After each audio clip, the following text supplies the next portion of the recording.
सध्या अंमली पदार्थ बनवणाऱ्या, विकणाऱ्या आणि त्याची तस्करी करणाऱ्या गुन्हेगारांच्या घटनांमध्ये वाढ होताना दिसत आहे। तर पालघर जिल्ह्यात अंमली पदार्थ बनवणाऱ्या, विकणाऱ्या आणि त्याची तस्करी करणाऱ्यांच्या अनेक घटना देखील समोर आल्या आहेत।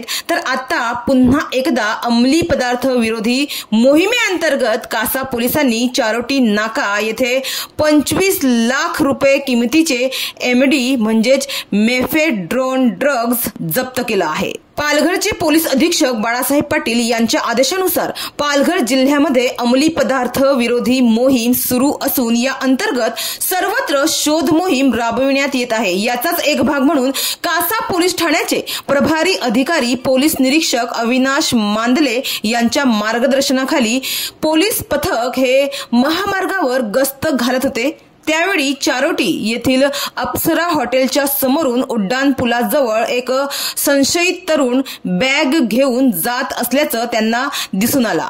पोलिसांनी त्याला अडवून चौकशी केली असता त्याने समाधानकारक उत्तर दिले नाही। त्यामुळे पोलिसांना त्याचा संशय आला, म्हणून त्या व्यक्तीला चारोटी कोस्टल चौकीत नेऊन पंचांच्या उपस्थितीत त्याची व त्याच्याकडे असलेल्या बॅगेची झडती घेण्यात आली। तेव्हा त्याच्या बॅगमध्ये जे कपडे होते त्या कपड्यांमध्ये कपड्यांच्या खाली लपवलेले सफेद कागदात सेलो टेपने गुंडाळलेले एक पुडके आढळून आले। ते पुडके पाहिल्यावर अंमली पदार्थ असल्याचा संशय पोलिसांना आला व स्थानिक गुन्हे शाखेच्या मदतीने अंमली पदार्थ तपासणी किट मागविण्यात आली। प्रशिक्षित अंमलदार पोलीस हवालदार सूर्यवंशी यांनी पंचासमक्ष तपासणी केली असता या पुडक्यात एमडी असल्याचं स्पष्ट झालं। वजन केल्यानंतर सुमारे 125 ग्रॅम एमडी आढळले, ज्याची बाजारभावानुसार किंमत अंदाजे 25 लाख रुपये आहे।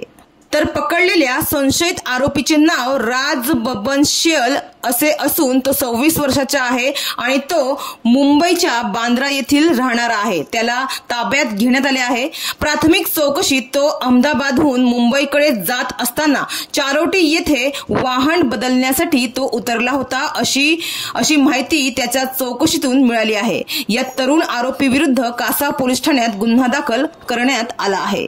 मात्र एकीकडे तरुण पिढी ही अंमली पदार्थांच्या आहारी जात असल्यानं सध्याच्या घडीला हा चिंतेचा विषय बनला आहे।